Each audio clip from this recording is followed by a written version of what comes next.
the Lakers last night. You gotta excuse me if you hear my dogs in the background. Last night we started out good. Russ was doing his thing.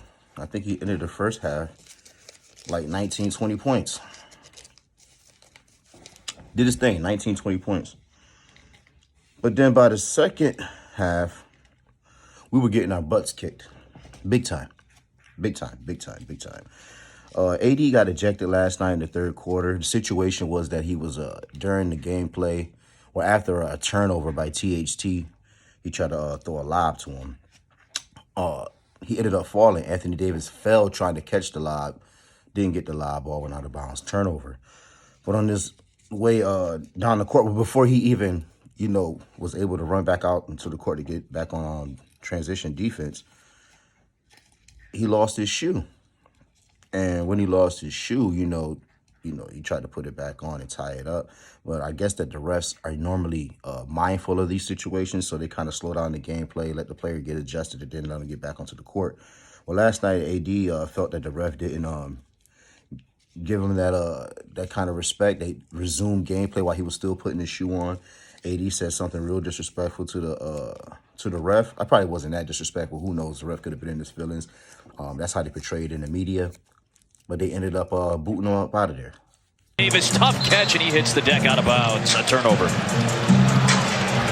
Boy, it's been a frustrating night for the Lakers.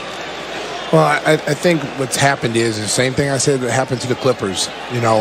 They are surprised by the Bulls' quickness. And there's a tech. He's gone. Yeah. Oh, he just got ejected. He's gone. Scott Wall. And look at LeBron. LeBron's all the way out onto the court.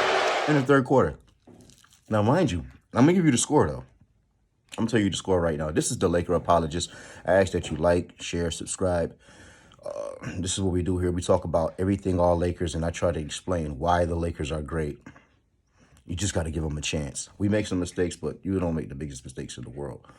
But let's just look at the numbers here. I'm going over the statistics right here now, the player stats right now. And, last night, Russ definitely did his thing. I'm not even gonna try to front and act like he did it. You know what I'm saying? But that's not the issue that we're having here.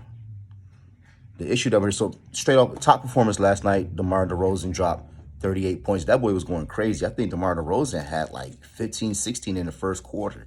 See, sometimes when you see a player numbers look so crazy, you got to actually watch the game. This is why the Laker Apologists, this is why I have this podcast and these conversations with you, because perception would tell you, oh, the Lakers were getting killed, they was getting dominated.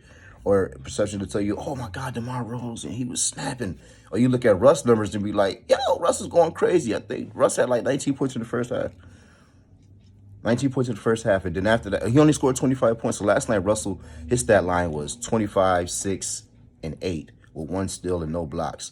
DeMar DeRozan alone dropped 38 points, 3 rebounds, 6 assists, 1 steal, and a block. Crazy.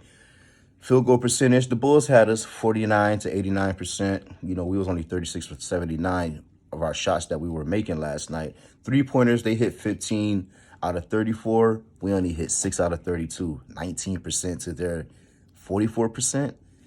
Come on, Lakers, we got to do better. Carmelo has been hot at home. Now, mind you, the Lakers have all these home games, I think like the first 15 games. They have a whole bunch of home games. So there's no reason why we should even be complaining, because it's about to get more real.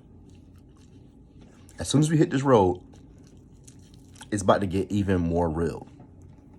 So we look at the free throws. They were 8 for 11. That's 73%. We hit 25 and 31 for 81%. And, we was doing our thing last night. We look good. The final score at the end of the day was 103-121. So you kind of, you know what I'm saying? If we look at the scoring for quarter, that first quarter, they dominated 33-25. That second quarter, though, we was right there neck and neck. 24-23, they won that one. Then the third quarter, 37-25, they beat us. In the final quarter, it was 37-30. Shows we was trying to make a little comeback, but we wasn't really able to do it. Now, a lot of people are saying, Russell Westbrook hasn't been producing. And I tried to be an apologist for Russell Westbrook.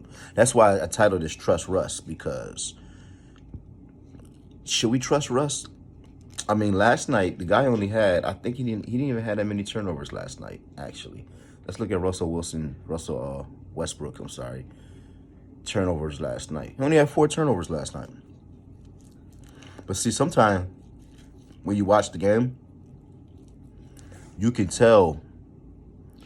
Like, it's crucial times of the game where Russell Westbrook throws turnovers or gives turnovers. I think last night he played a pretty solid game. He did his thing. If AD was there, do I think that we would have had a chance? Possibly. Definitely could have played much better if AD was there. I don't know if we had a chance to come back because the Chicago Bulls are serious. The Chicago Bulls are serious. Like, they're not even trying to, they're not even playing any games right now. Let's look at the Eastern Conference right now. We have the Washington Wizards at 1 and the Chicago Bulls at 2 and the Brooklyn Nets at 3. So you know what I'm saying? Chicago Bulls, they've been playing pretty serious basketball lately. They haven't been willy-nilly in and around. You know what I'm saying? I like what they got going on over there with Lonzo Ball pushing a point. Zach LaVine is showing an MVP type of year. Vucevic didn't even play last night. We were supposed to take advantage of Vucevic and Kobe White returning back last night. Come on, Lakers. THT got the second start last night. Dropped 28 points on him. Boy, THT did his thing last night. I'm really liking Taylor Horton-Tucker in the starting lineup. I think Rondo should get more gameplay in certain game time situations.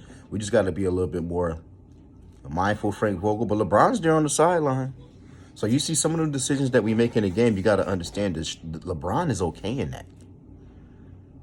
LeBron is really okay in that. If you really think about it, LeBron is sitting right there on the bench. You see him slap up and hug Russell Caruso when he came in. But LeBron is okay in a lot of that. He is definitely okay in a lot of that. But with Russell Westbrook, I think that he is it's going to be more of a problem than it is going to be a positive. I think we're going to have some difficulties with Russ down the stretch, just for the simple fact that he doesn't remember his last games. He doesn't seem like he's going to be trying to work on his turnover ratio. And there's no way he's going to come off the bench. I feel like even if he senses that his role is being diminished just in the rotation, how Frank Vogel may be running the plays, who's running the ball through, what position is he actually putting them at, and he's going to keep him at shooting guard, he's going to let him control. I think if Russ starts to sense that we're trying to keep the ball out of his hands, I think that's going to cause an issue as well. Do I believe this is a one-and-done year? I do. I believe that I don't think they should bring Russ back next year. I think we should package Russ with a nice. That's what I'm liking. I like what THT is doing. I'm not even thinking about LeBron. Some people are like, well, you know when LeBron comes. I'm not thinking about LeBron. I don't get into the age thing.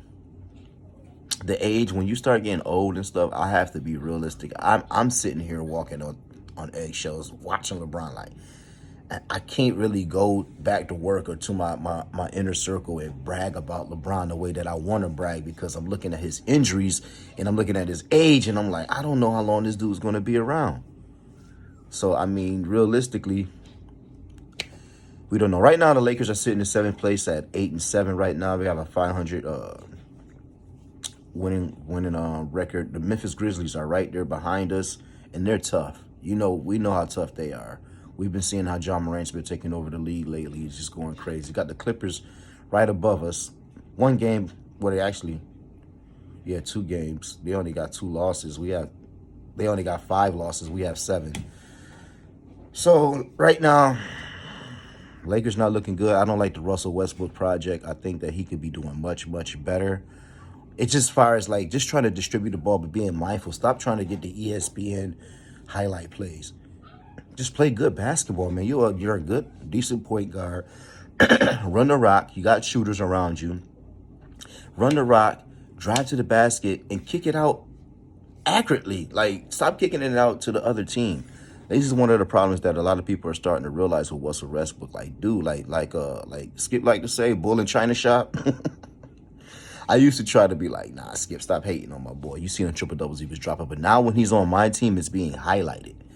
And I'm starting to see the hurt that he caused. There's more hurt with Russell Westbrook than there is joy. Because if you go back and look at the tape, if you just go back and just look at his turnover bloopers, starting from the beginning of this year, you're going to see that it's going to end up being more detrimental to what we're trying to do than being helpful. So here at the Laker Apologist, man, I'm just trying to give you the my perspective and what can we do better moving forward. Like I said, with Russell Westbrook, he has to really understand that the Lakers are about winning championships, and this is not hero ball. He has to get away from the hero ball. Once he gets away from hero ball, then we can have a real discussion. But until then, I think he's just trying to pat the stats, man. So, but either way that, you know what I'm saying, I'm about to give the blessings to the NBA guys this morning. Thank you for all the entertainment that you have given us over the years, and we will be diligent in everything. To all my Laker apologists out there, supporters, holla at your boy. Get back with me again. Russ, we don't trust. Peace.